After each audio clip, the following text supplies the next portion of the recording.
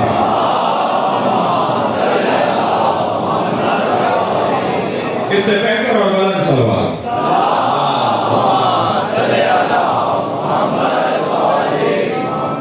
اللہ نے انہیں بنایا ہے وَجَعَلْنَاهُمْ أَئِمَّةً يَهْدُونَ بِأَمْرِنَا، اور ہم نے انہیں قرار دیا ہے، ہم نے انہیں مقرر کیا ہے، ہم نے انہیں بنایا ہے. تقرری ہماری ہے، بنانا ہمارا ہے. ایک لفظ خلق کا استعمال ہوتا ہے قرآن میں جی. ایک لفظ صنع اور صنعت اور صانع کا لفظ استعمال ہوتا ہے بنانے کے بعد میں، بنانے والے کے بارے میں. اور ایک لفظ جعل کا استعمال ہوتا ہے عربی میں. کبھی جعل کا لفظ آیا ہے، جاعلک للناس اماما، جاعل فی الارض خلیفہ، یہ سب قرآن کے کہتے ہیں.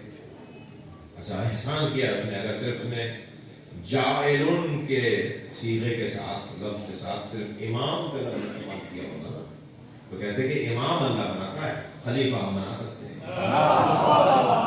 لیکن قرآن میں اس نے لفظ خلیفہ بھی استعمال کر کے کہا یہ بھی میں بناتا ہوں۔ صلوات پڑھنے ذرا نبی کی رات میں،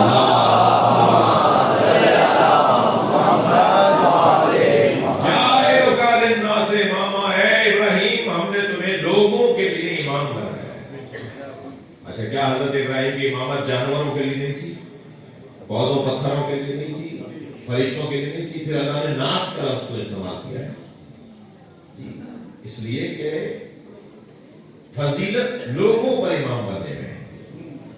جو لوگوں کا امام ہے خود بخود وہ لوگوں سے، انسانوں سے جو کم تر مخلوق ہے اس کا خود بخود امام ہے۔ لیکن خلیفہ کے بارے میں جب بات کی تو اس نے یہ نہیں کہا انی جاعل فی الارض خلیفہ، اے آدم میں تمہیں میں زمین پر آدم کو خلیفہ بنا، حضرت آدم سے متعلق ہے، آدم کو زمین پر اللہ خلیفہ بناتے کہہ رہا ہے کہ میں زمین پر انی جاعل فی الارض خلیفہ، میں زمین پر خلیفہ بنا رہا ہوں۔ زمین پر کیوں؟ کیا مریخ پر خلیفہ نہیں ہے اللہ کا؟ سیاروں خلاؤں میں فضاؤں میں اللہ کا کوئی خلیفہ نہیں ہے؟ آسمان پر کیا ہوگا؟ عرش پر کیا ہوگا؟ جی اور جو جگہیں ہیں وہاں پر اللہ کا کوئی خلیفہ نہیں ہے؟ نہیں۔ زمین کیونکہ ساری سیاروں سے اور سارے مقامات سے افضل جگہ ہے، تو زمین کا خلیفہ بن گیا تو خود بخود ہر جگہ کا وہ خلیفہ ہے۔ میں ان بچوں اور جوانوں کو سمجھانے کے لیے کہہ رہا ہوں کہ جیسے دار الخلافہ ہوتا ہے، دار الخلافہ کو دار الخلافہ کہتے ہیں اس لیے جو مرکز ہوتا ہے، جو پوری مملکت کو چلانے کا شہر ہوتا ہے۔ صدر مملکت وزیر اعظم دار الخلافہ میں بیٹھتا ہے، یعنی اگر صدر اسلام آباد میں بیٹھا ہوا ہے تو اسلام آباد کا صدر نہیں ہے، وہ پورے ملک کا صدر ہے، مگر وہ رہتا ہے اسلام آباد میں، وہ بیٹھتا ہے اسلام آباد میں۔ حضرت آدم کو اللہ نے زمین پر بٹھایا ہے اس لیے کہ زمین پوری کائنات کے لیے دار الخلافہ ہے، تو زمین کا خلیفہ بنا دیا، خود بخود مریخ اور خود بخود زحل مثلا عطارد سارے جتنے بھی سیارے ہیں سب کا وہ حاکم ہے، جہاں چاہے گا جائے گا، جہاں چاہے وہ اپنے اختیارات کو استعمال کرے۔ تو لفظ خلیفہ یا لفظ امام یہ بھی اللہ کا کام ہے، اللہ بنانے والا ہے، اللہ کا کام ہے بنانا، اللہ کا کام بنانا ہے، ہمارا کام ماننا ہے، ہمارا کام بنانا نہیں ہے۔ لہذا اس نے جس نے بنایا ہے پھر اس نے یہ بھی بتایا کہ تمہیں ان کے ساتھ کیا کرنا ہے، بنایا میں نے تو کیا مطلب ہے، اسے صرف احترام کرنا ہے، گردنیں جھکانی ہے، صرف تعظیم کرنی ہے، نہیں کچھ اور بھی کرنا ہے، ماننا بھی ہے، ان کی بات کو بھی ماننا ہے۔ لہذا ارشاد ہوا یا ایھا الذین آمنوا اتقوا اللہ وابتغوا الیہ الوسیلہ وجاہدوا فی سبیلہ لعلکم تفلحون۔ اے صاحبان ایمان تقوی پروردگار اختیار کرو اور وسیلے کو تلاش کرو۔ مومنوں کو کہا جا رہا ہے متقی ہو جاؤ اور متقیوں سے کہا جا رہا ہے کہ وسیلے کو تلاش کرو۔ آپ دل چھوٹا نہ کیا کریں جو وسیلے کو نہیں مانتے، اس لیے کہ وسیلے کو ماننے کے لیے تقوی ضروری ہے، اور تقوی اس سے اچھا کیا ہوگا جو علی کو مانتا ہو وہی تو متقی ہے۔ سب سے بہترین تقوی کی تصویر یہ ہے کہ اہل بیت کو مانا جائے۔ تو صاحبان ایمان کو متقی ہونے کی دعوت ہے، یعنی ہر مومن متقی نہیں ہے، ہر مومن متقی نہیں ہے، اور صاحبان تقوی کو دعوت دی جا رہی ہے کہ وہ وسیلے کو تلاش کریں۔ وجعلوا کا لفظ نہیں ہے، وابتغوا کا لفظ، وسیلہ بناؤ نہیں کہا، کہہ رہا وسیلہ بناؤ تو پھر یہ خود وسیلہ کیوں نہیں ہے؟ اگر وسیلہ بنانا ان کی صلاحیت ہوتی تو یہ خود وسیلہ کیوں نہیں ہوتے؟ بنانے والا کرنے والے سے افضل ہوتا ہے۔ اب یہ وسیلہ بنا رہے ہیں اور مفضول ہے، یعنی اپنے سے بہتر کو بنا دیا، یہ ممکن ہی نہیں، کوئی اپنے سے بہتر کو خلق ہی نہیں کر سکتا، جو خلق کرے گا اس سے کمتر ہوگا۔ لہذا بیٹے کو باپ کا جز کہا جاتا ہے، بیٹا باپ کا جز ہے، اور اگر کسی بیٹے میں خوبیاں دیکھو تو اس کے باپ کو سلام کرو، اس لیے کہ اس کے باپ میں یہ خوبیاں تھیں جو بیٹے میں منتقل ہوئی۔ میں کل کی مجلس کے بعد کچھ تکلیف سی ہوئی تو گئے ہاسپٹل میں، تو رہا 2-3 گھنٹے آپ کے لاہور میں گئے، تو انہوں نے پوچھا کہ جی آپ کا بلڈ پریشر ہائی ہو رہا ہے تو دوا لیتے ہیں؟ میں نے کہا جی بھول گیا تھا 10 دن سے دوائی بھی کھانا ہی یاد نہیں رہتا، دوا کہاں یاد رہے گی؟ انہوں نے پوچھا کہ آپ کے والد کو آپ کی والد یہاں ہے میرے پوچھا کہہ رہے یہ پھر آپ کے اس کا حصہ ہے آپ کے وراثتی ہے یہ جینیٹک اور آپ کے خون کا حصہ ہے اور آپ کی وراثت کا حصہ ہے تو وراثت میں بیماریاں منتقل ہو سکتی ہیں تو خوبیاں نہیں ہو سکتی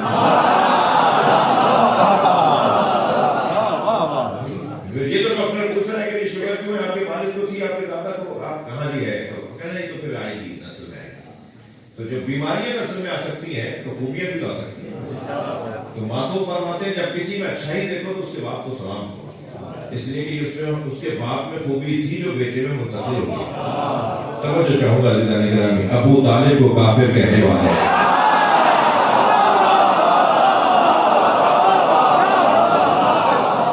ذرا غور تو کریں جس کا بیٹا کل ایمان ہے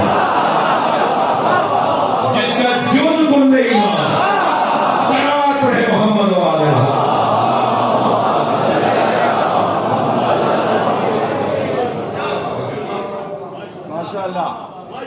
بنانا اللہ کا کام ہے ہمارا کام ماننا ہے ہمارا کام بنانا نہیں ہم بنا سکتے ہی نہیں یہ بنائیں گے تو اپنے سے کمتر کو بنائیں گے یہ کیسے ممکن ہے کہ بزدل شجاع کو بنا لے یہ کیسے ممکن ہے کہ کنجوس سخی کو بنا لے وہاں سخاوت ہوگی تو پھر سخاوت بڑھے گی اللہ نے ہمیں کہا ہے وابتغوا الیہ الوسیلہ وسیلہ تلاش کرو وسیلہ ہے تلاش کرو وجاہدوا فی سبیلہ اور اللہ کی راہ میں جہاد کرو یعنی مومن متقی ہو جائے متقی وسیلے کو تلاش کرے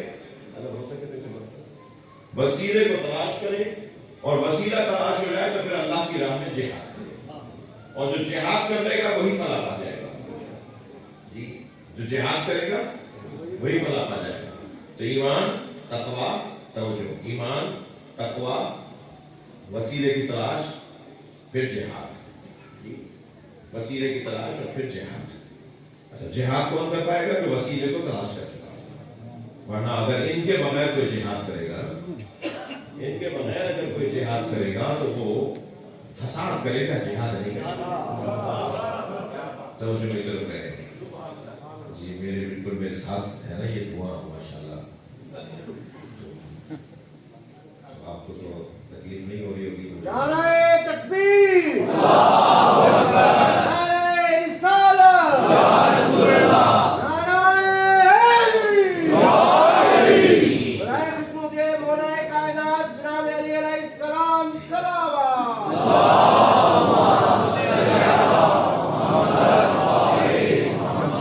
بات آگے بڑھے آمادہ ہے آگے گفتگو میں نے ایک نقطے کو سوچ رہا ہوں سمجھ چاہ رہا ہوں کہ منتقل ہو پائے اللہ کرے وہ ہے ایمان کے بعد توجہ ایمان کے بعد تقوی ایمان کے بعد تقوی تقوی کے بعد ابتغاء وسیلہ وسیلے کو تلاش کرنا متقی ہی وسیلے کو تلاش کرتا ہے تقوی نشانی ہے وسیلے تقوی زینہ ہے رستہ ہے وسیلے تک پہنچنے کا جو متقی نہیں ہوگا وسیلہ تلاش نہیں کر پائے گا ارشاد ہو رہا ہے وَمَن يُعَظِّمْ شَعَائِرَ اللَّهِ اسی مطلب کیا ہے وَمَن يُعَظِّمْ شَعَائِرَ اللَّهِ اور جس نے اللہ کی نشانیوں کی تعظیم کی فَإِنَّهَا مِن تَقْوَى الْقُلُوبِ وہی قلبی تقوی رکھنے والا ہے تقوی قلبی رکھنے والا ہے تو تقوی تعظیم کے ساتھ جڑا ہوا ہے تقوی کسی کو بڑا ماننے سے جڑا ہوا ہے کسی کو عظیم مانو گے تو متقی ہونے کی نشانی ثابت ہوگی کسی کو نہ ماننا ہنر نہیں بعض لوگ اس کو اپنے لیے فضیلت سمجھتے ہیں ہم کسی کو نہیں مانتے جو تم کسی کو نہیں مانتے تو قرآن تو اسے پسند نہیں کر رہا قرآن تو کہہ رہا ہے کہ متقیوں کو مانو قرآن سورہ مبارکہ حجرات میں قاعدہ دے رہا ہے اِنَّ أَكْرَمَكُمْ عِندَ اللَّهِ أَتْقَاكُمْ تم میں زیادہ مکرم وہ ہے جو زیادہ متقی ہے تو تقوی کی بنیاد پر تکریم کرنی ہے کپڑوں کی بنیاد پر نہیں گاڑیوں کی بنیاد پر نہیں بنگلوں کی بنیاد پر نہیں اور ہرگز یہ بھی نہیں کہا جا رہا کہ اچھے کپڑے پہننے والے اور بڑی گاڑیوں والوں کی بے احترامی کی جائے احترام مگر اس بنیاد پہ نہیں ہونا کہ اس کے پاس گاڑی ہوگی اس کے پاس مکان اچھا ہے تقوی کی بنیاد پر تکریم ہے تقوی اختیار کرو، پھر اس کے بعد وسیلے کو تلاش کرو. تو تقوی کی پہلے زمین آمادہ ہو، پھر اہل بیت تک پہنچنا. اہل بیت تک پہنچنے کے لیے جو زمین بنانی ہے، جو آمادگی کرنی ہے، جو تیاری کرنی ہے، وہ تقوی کی تیاری ہے. جی ایک مرتبہ ہوتا ہے کہ مجھے معاف کیجیے گا تھوڑا سا سخت زیادہ کہنے جا رہا ہوں. ایک مرتبہ یہ ہوتا ہے کہ انسان کسی اچھے منظر کو دیکھ کر رک جاتا ہے اور کھڑے ہو کر اسے دیکھ رہا ہوتا ہے، محسوس ہو رہا ہوتا ہے. اہل بیت کے فضائل سننے والے بھی دو طرح کے، کچھ وہ ہیں جو اچھا منظر دیکھ کر رکے ہوئے، اور کچھ وہ ہیں جو اس منظر کا حصہ بننا چاہتے ہیں، اس دائرے میں داخل ہونا چاہتے ہیں. صلوات پڑھے ذرا محمد و آل محمد.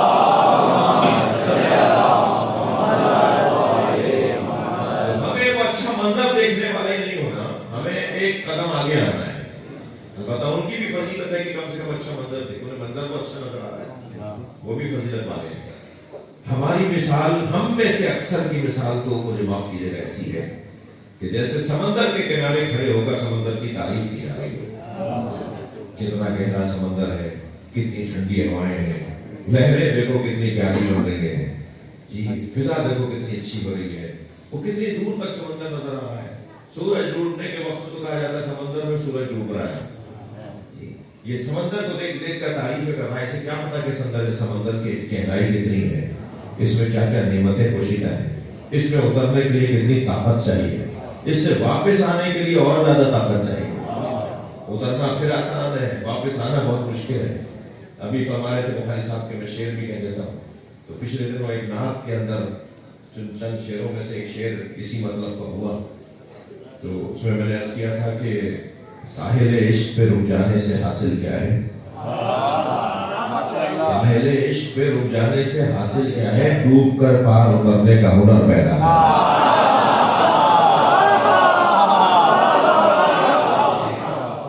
اچھا لاہور کے بھی قدیمی ترین علاقے میں مجلس پڑھ رہا ہوں. لاہوری تو ویسے ہی اپنی ہسٹری رکھتے ہیں، لاہوریوں کی ایک ہسٹری، ایک تاریخ ہے. علامہ اقبال بھی انہی گلیوں میں گزرے. تو اقبال کے لہجے میں بات کر رہا ہوں. سرمے طور لگا دی گئے تر پیدا کر. سننا چاہ رہے ہیں؟ سرمے طور لگا دی گئے تر پیدا کر، شوق دیدار اگر ہے تو نظر پیدا کر. شوق دیدار اگر ہے تو نظر پیدا کر، اور زینہ منبر شبیر سے بڑھ کر کیا ہے. ایک صاحب کہنے لگے کہ انہوں نے جو فلاں ان سے ملے ہیں اور یہ ملے ہیں، ان سے تو یہ نہیں کوئی سینیٹر بننا ہے، نہیں کوئی جو ہے وہ اسلامی نظریاتی کونسل کا چیئرمین بننا ہے. تو میں انہیں بھی جواب دے رہا ہوں، کسی صدر اور وزیر اعظم کے محل کے اندر اتنی اونچی کرسی نہیں ہے.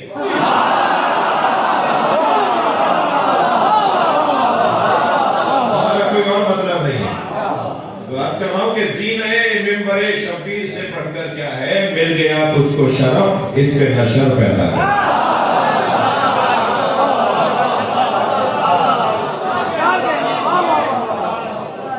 اور ان کے احسان پہ بخاری صاحب، ان کے احسان پہ احسان چلے آتے ہیں، ان کے احسان پہ احسان چلے آتے ہیں.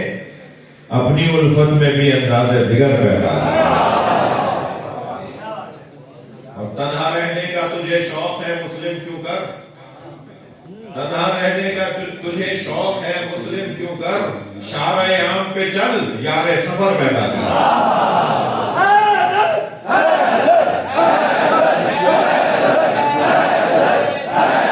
شکریہ. آنا چل کہنے سے آ جائیں گے مولا کیسے. میں دوسرے مصرے پہ آپ کی توجہ چاہوں گا. آنا چل کہنے سے آ جائیں گے مولا کیسے، اپنے مولا کے ذرا دل میں تو گھر پیدا ہے.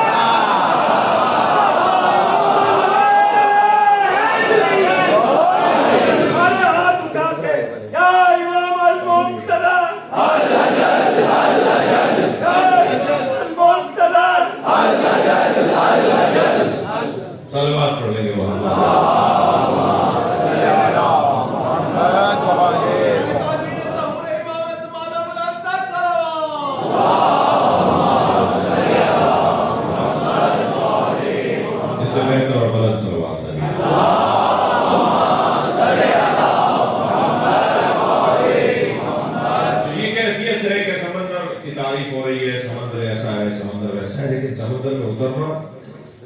اسے باہر آ جانا یہ ہر ایک کا کام نہیں ہے. اس کے لیے سلمان جیسی طاقت چاہیے. اس سمندر ولایت علی میں اترنے والا ایک سلمان ہے جو سالم گیا اور سالم آیا. ورنہ بہت سارے لوگ تو اتر نہیں پاتے, اتر جائیں تو واپس نہیں آتے. اس سمندر میں اترنے والے زیادہ تر کہیں اور جا کے نکلیں گے.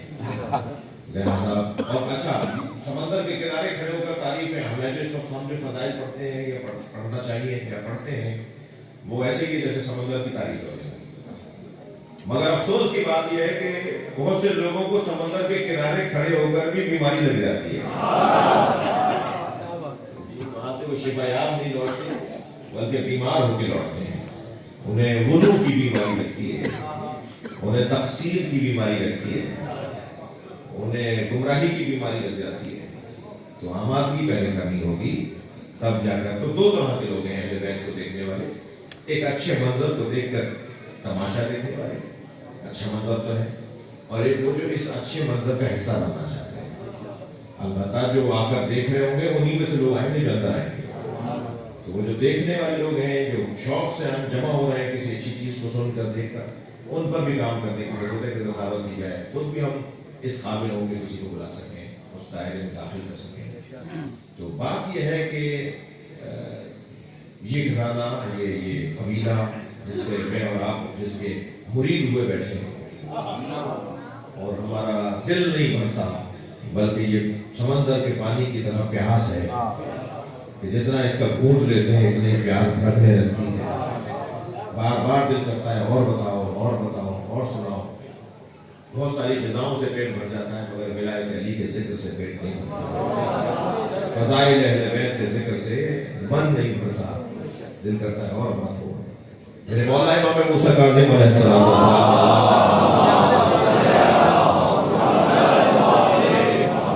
سے پوچھا گیا. اچھا یہ روایت میں سنانے جا رہا ہوں آپ کو.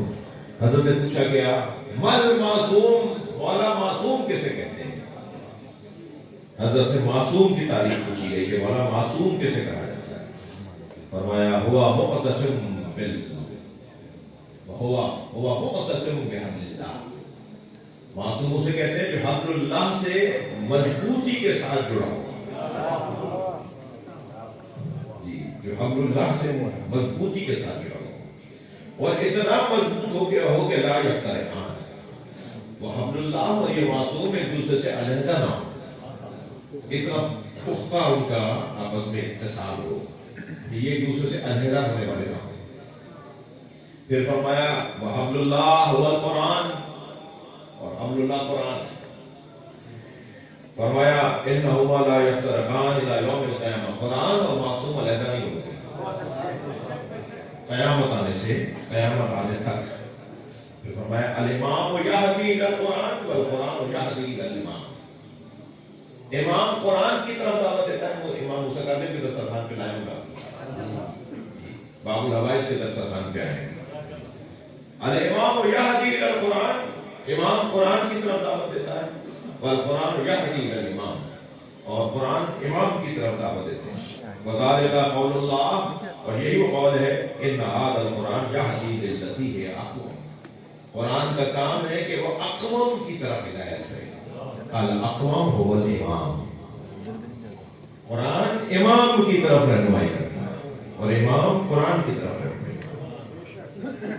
اسی مطلب کو جو امام موسیٰ کاظم بیان فرما رہے کہ امام معصوم کسے کہا جاتا ہے؟ معصوم جو قرآن سے ایسا جڑا ہوا ہو کہ وہ اور قرآن کو علیحدہ نہ ہو, اور اتنا اتصال گہرا ہو کہ اگر مصائب نہیں پڑھ رہا لیکن بات مصیبت کی بھی ہے, اتنا قرآن کے ساتھ معصوم کا تعلق گہرا ہو کہ اگر اس کا تن اور سر جدا کر دیا جائے تو اس کا سر کٹنے کے بعد بھی قرآن پڑھے.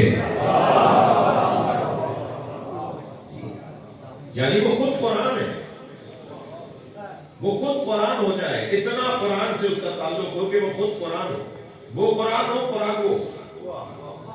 آپ لوہے کے ٹکڑے کو آگ میں ڈال دیجیے, کچھ دیر تک تو لوہا لوہا نظر آتا رہے گا, کچھ دیر کے بعد آپ کو فرق محسوس نہیں ہوگا کہ لوہا کہاں ہے اور آگ کہاں ہے. وہ ایک ہو جائے گا. وہ ایک نہیں ہے مگر ایک ہے. وہ لوہا علیحدہ ہے اور آگ علیحدہ ہے، مگر ایک ہو گیا ہے اس لیے کہ اس کا اتصال گہرا ہو گیا۔ میرے اور آپ کے بس کی بات نہیں ہے کہ ہم یہ طے کر پائیں، لہذا پوچھا معصوم سے، مولا آپ اللہ سے جڑے ہوئے ہیں کہ اللہ سے علیحدہ ہیں؟ فرمایا ہم اللہ نہیں ہیں اور اللہ سے جدا بھی نہیں ہیں۔ صلوات پڑھنے جا محمد و علیہ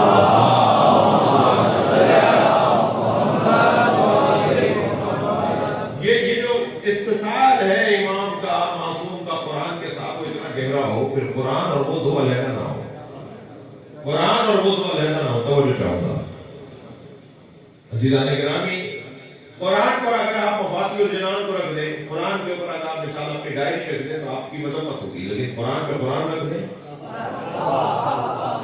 کوئی کچھ نہیں کہے گا، اس لیے قرآن پہ رکھا ہوا ہے۔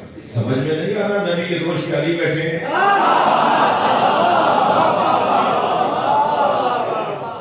اس لیے کہ یہ دونوں قرآن ہیں اور قرآن پہ نظر آ رہا ہے۔ روشن نہیں ہوا کہ نبی کے پشت پہ حسین بیٹھے ہیں، روشن نہیں ہے کہ سیدہ کے آنے پہ نبی کھڑے ہو جاتے ہیں، اس لیے کہ ایک وزن کے آگے ایک اور وزن کھڑا ہوا ہے۔ تو معصوم فرما رہے ہیں یہ دونوں ایک دوسرے سے علیحدہ ہونے والے نہیں ہیں، قرآن وہ ہے اور وہ قرآن ہے۔ اور اس حد تک اتصال ہے کہ جو یہ کہہ دے وہ قرآن ہے اور جو قرآن کہے وہ یہ کہہ دے۔ جی تشریف فرما ہے، قرآن کی آیات کے اوپر گفتگو ہو رہی ہے۔ مشکل آیات قرآن مجید میں کچھ ہیں، آیات مشکل ہے کچھ قرآن میں جن کو سمجھنا، تفسیر کرنا مشکل ہے۔ آیات متشابہات بھی ہیں، مشکل آیات بھی ہیں۔ روزہ رکھا، متوکل کی ایمان ہے کہ میرا بچہ ٹھیک ہو جائے، منت مانگی کہ اگر ٹھیک ہو گیا تو میں 80 چیزوں کا ایک صلوات پڑھنے محمد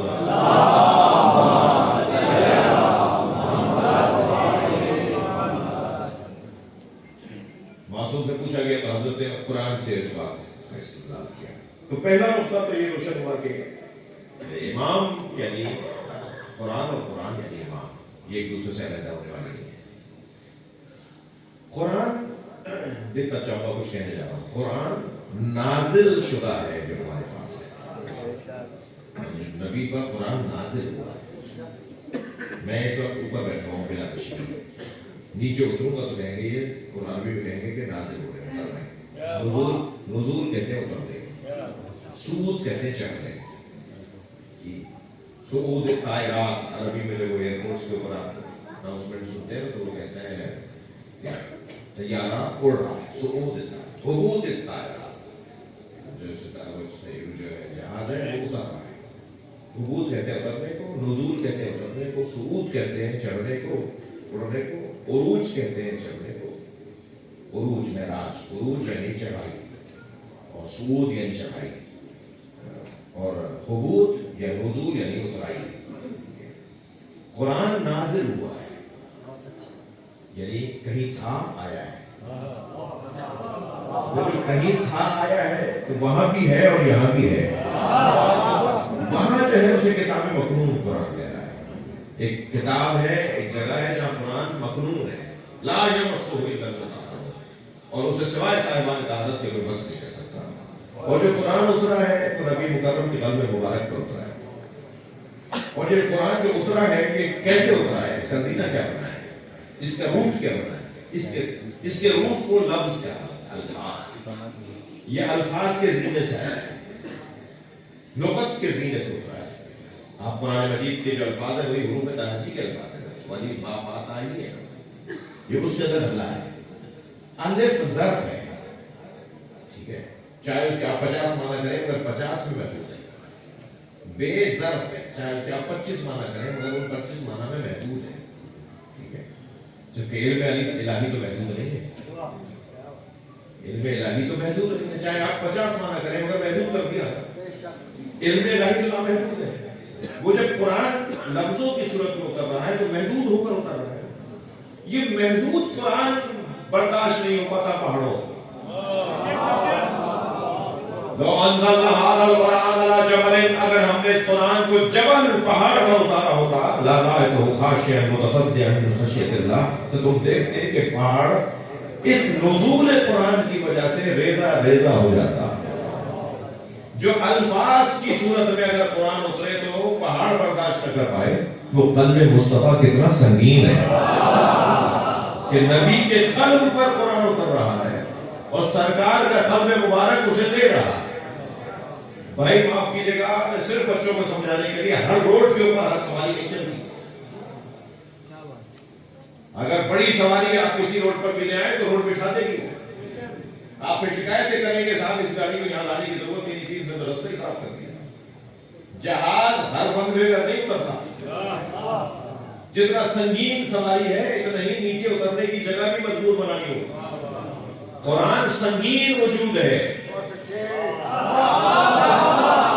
قرآن سنگین وجود ہے، یہ پہاڑ پر آئے گا تو پہاڑ کو توڑ دے گا۔ اب وہ جو وجود اللہ نے بنایا ہے اسے مصطفیٰ کہا جاتا ہے، تو بس اس وزنی سے زیادہ سنگین یہ وجود ہونا چاہیے جس پہ قرآن اتر رہا ہو۔ تھکے ہوئے نہیں آپ بتا۔ علامہ اقبال نے اپنے علامہ اقبال سے ان کے والد نے کہا بیٹا یہ کیا پڑھ رہے ہو؟ آپ کا قرآن پڑھ رہا ہوں۔ انہوں نے کہا قرآن پڑھ رہے ہو تو سمجھ میں نہیں آئے گا تمہیں۔ کیا مطلب ہے؟ قرآن تو حکم دے رہا ہے کہ اسے پڑھو، اسے سمجھو، تدبر کرو۔ کہا نہیں، قرآن اترا ہے قلب مصطفیٰ پر، پہلے قلب مصطفیٰ میں جگہ بناؤ تاکہ قرآن سمجھ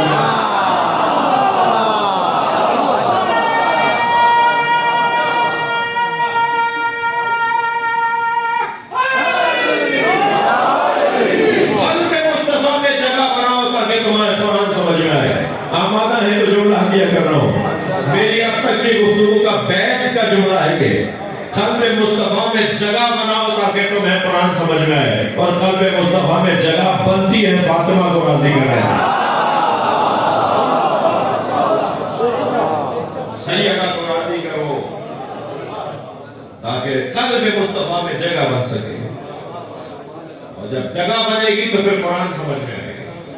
اور قرآن اور مصطفیٰ، قرآن اور سیدہ، قرآن اور حسین مولا، یہ دو نہیں ہیں۔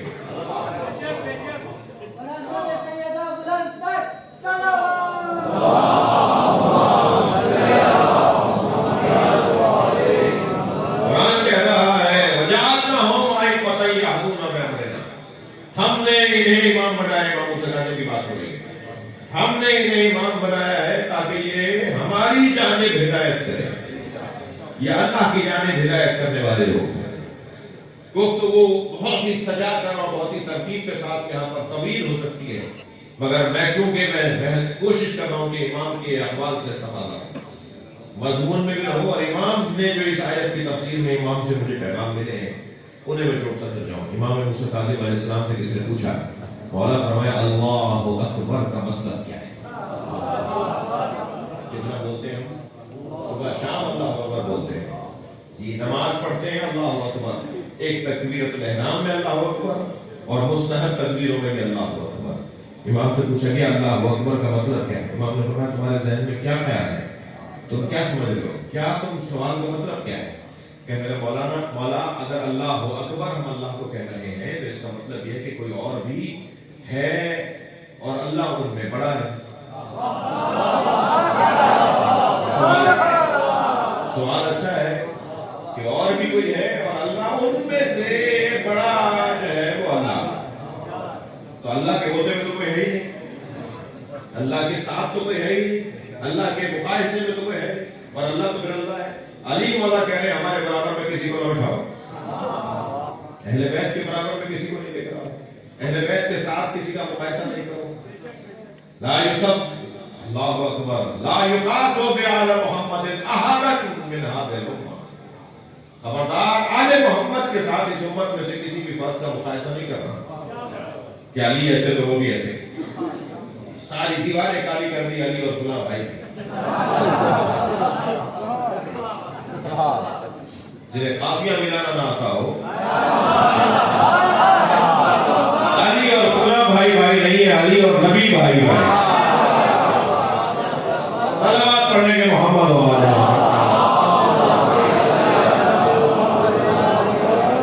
فرمایا خبردار آل محمد کے ساتھ کسی کا مقایسہ نہ کرنا،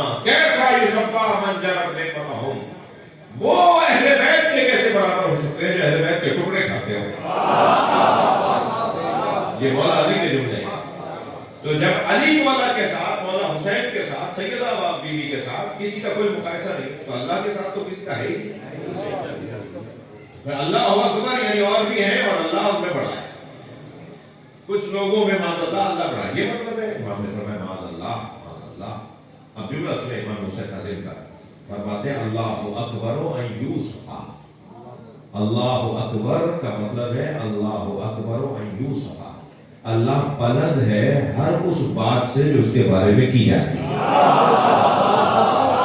صلوات پڑھنے مولا ناظم کی بات.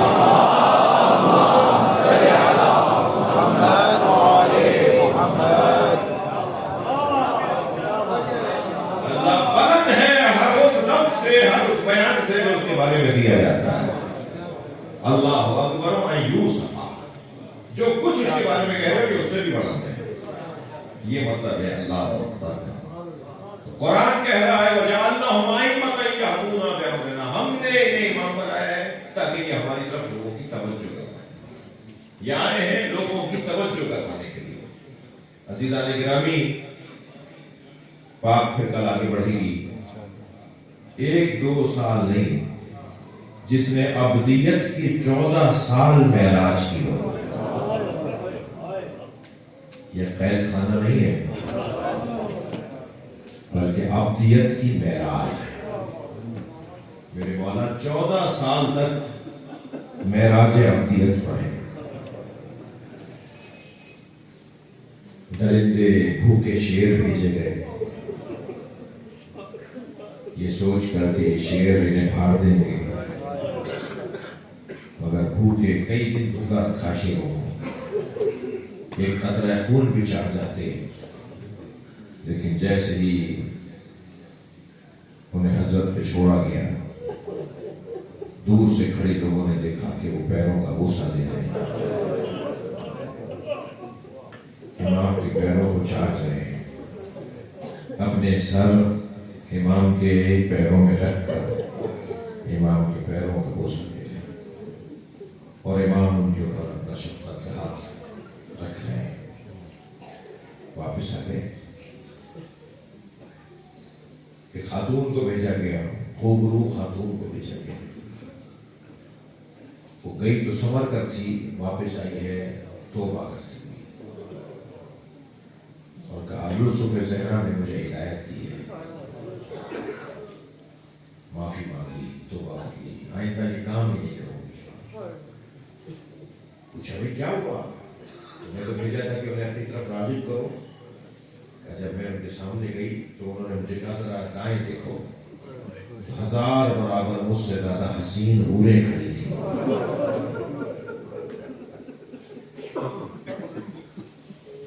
وہ میری طرف کیسے توجہ کریں؟ وہ امام جو 14 سال تک معراج ابدیت پر فائز رہا، اس امام کی قید کی کیفیت یہ تھی کہ جب دیکھنے والا دیکھتا تھا تو ایک چادر پڑی نظر آتی تھی. رونے آئے ہیں.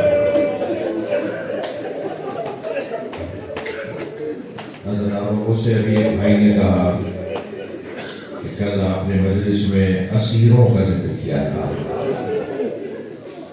تو ایک اسیر جناب زینب بھی تو ہے. رجب کا مہینہ ہے، اس مہینے کی 15 رجب 15 تاریخ بیوی کے مزار پر کالے علم لگ جاتے ہیں، سرخ پرچم سیدہ کے مزار سے اتر جاتے ہیں اور نوحہ خانی ہوتی ہے، ماتمداری ہوتی ہے. بیوی زینب کے مزار پر پرسہ دینے لوگ آتے ہیں. وہ بیوی کے جو اسیر کی گئی ہے کربلا کے میدان میں. چلیے کچھ دیر کے لیے اس بیوی کی اسارت پہ غور کریں. رونگٹے کھڑے ہو جاتے ہیں، وجود کانپنے لگتا ہے. جب مدینے میں حسین سوار کروا رہے تھے تو عباس مولا نے اپنا گھٹنا رکھ دیا تھا کہ زینب اس گھٹنے پر پیر رکھ کے محفل میں بیٹھے. حضرت علی اکبر نے بازو کا سہارا، بازو پکڑ کر بٹھایا تھا. حسین محفل کا پردہ تھامے کھڑے تھے کہ میری بہن محفل میں بیٹھ جائے. مگر 11 محرم کو بے کجاوہ اونٹ پر اٹھے گے. اجرکم اللہ اپنی آوازوں کو آزاد کریں گے. مجلس میں جب بیٹھا کریں تکلف کر کے نہیں بیٹھا ہے. تو اس بے کجاوہ اونٹ پر جناب زینب کو بٹھانے والا کوئی نہیں تھا. اللہ آپ کو جناب زینب کی زیارت کا شرف عطا کرے. جب آپ جائیں نا تو تیسرے صفحے پر زیارت نامے کے تیسرے صفحے پر ایک جملہ لکھا ہے, سلام ہو اس بیوی پر جسے 11 محرم کو اونٹ پر بٹھایا جا رہا ہے. تو وہ نہر کی طرف رخ کر کے کہہ رہی تھی, عباس تم نے مجھے مدینے میں سوار کروایا تھا, آج زینب کو سوار کروانے والا کوئی نہیں. مزداروں اگر معرفت کی نگاہوں سے دیکھا جائے تو عباس کا لاشا کہاں پر لاشے سے کوئی آواز آ رہی تھی, بیوی امر الہی ہے, مشیت پروردگار ہے. بیوی کو کس انداز سے اونٹ پر بٹھایا گیا؟ ساری بیویوں کو تو جناب زینب نے سوار کیا, مگر جناب زینب کو کوئی سوار کروانے والا نہیں تھا. بیان نہیں ہو پائے گا مجھ سے کہ زینب کو اونٹ پر کیسے بٹھایا گیا. تصور بجائیے گا. اور پھر ایک ایسا مرحلہ آیا کہ زینب اونٹ سے گری. وہ مرحلہ کب تھا کہ جب بھائی کا لاشا نظر آیا. اجرکم اللہ آپ کو اللہ کسی پر نہ رلائے. حسین کا لاشا دیکھا تو جناب زینب نے خود کو اونٹ سے گرا دیا. کچھ دیر تصور کیجئے بلا تشبیہ, میرے ماں باپ جناب زینب کی جوتیوں پر قربان, جوتیوں میں لگی ہوئی خاک پر قربان, ہماری نسل سیدہ کی جوتیوں کی خاک پر قربان. ہماری حیثیت کیا ہے, ہمیں ہے کون؟ اگر اس ممبر سے میں گر جاؤں, وہاں سے وہ جوان اٹھے گا, میرے سہارا دے گا, وہاں سے وہ بھائی کہیں گے مولانا چوٹ تو نہیں لگی, کوئی میرا ماما سنبھال کے مجھے دے گا, کوئی مجھے تسلی دے گا, حوصلہ دے گا. علی کی بیٹی گر گئی, کوئی سہارا دینے والا نہیں تھا, اور علی کی بیٹی گر کر بھائی کے لاشے پر پہنچی. اور گرنے کا ایک سبب یہ لکھا ہے کہ امام سجاد کی روح پرواز کر کے اٹھی. جناب زینب نے احساس کیا کہ اگر میں نے اتنی تاخیر کی کہ اونٹ بیٹھے تو کہیں ایسا نہ ہو میں زین العابدین سے محروم ہو جاؤں. جناب زینب نے خود کو گرایا ہے تاکہ سید سجاد کی توجہ بیوی کی طرف ہو جائے. تو آواز دے کر کہا کہ اماں یہ کیا ہوا؟ فرمایا پہلے تم بتاؤ تمہارا کیا حال ہے. کہا 2 قدم آگے آئیے اور بابا کا لاشا دیکھیے. اللہ کسی بہن کو بھائی کا ایسا لاشا نہ دے. جب آئی ہے نا امام حسین کے لاشے پر, دو منظر میں آپ کو بتانا چاہتا ہوں. جو رونے آئے ہیں اپنی آوازوں کو آزاد کرے, اور جسے رونا نہیں آتا ہو تو وہ گریہ مانگا کرے.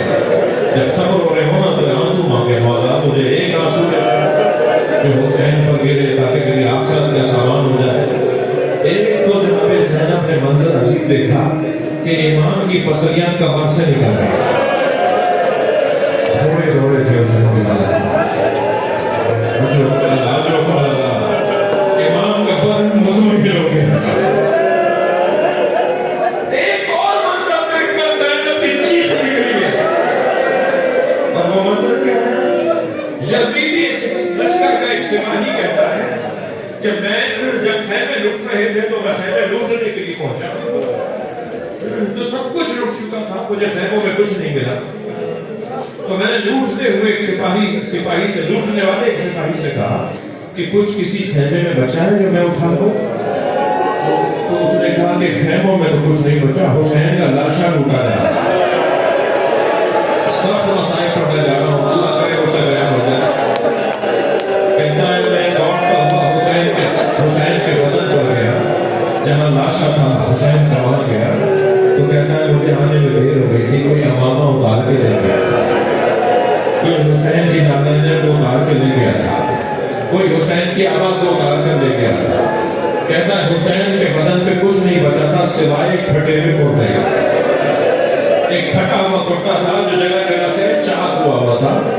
میں نے غور سے اسے دیکھا. ظالم کہتا ہے میں نے دیکھا تو مجھے اندازہ ہوا اس کرتے کی تو کوئی قیمت نہیں ملے گی. کہتا ہے میں حسین کا لاشا چھوڑ کر جا رہا تھا کہ میری توجہ ہوئی کہ حسین نے اس کرتے کو روکنے کے لیے، اس پیرہن کو روکنے کے لیے کمر میں پٹکا باندھا۔ تو میں نے سوچا اس پٹکے کی قیمت مل جائے گی۔ کہتا ہے میں بیٹھ گیا حسین کے سر بری کا لاشے کے بعد۔ میں نے دیکھا کہ حسین نے 2 گراہیں لگائے ہوئے، پٹکے کو 2 گراہوں سے باندھا ہوا ہے۔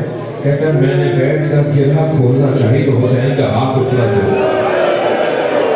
حسین کا ہاتھ اٹھا اور گرہ پر آ گیا۔ کہتا ہے میں بہت طاقتور سپاہی شمار ہوتا ہوں، میں نے پوری طاقت سے حسین کا ہاتھ ہٹانا چاہا مگر حسین کا ہاتھ ہٹتا نہیں تھا۔ جب مجھ سے حسین کا ہاتھ اس گرہ سے ہٹ نہیں رہا تھا تو میں نے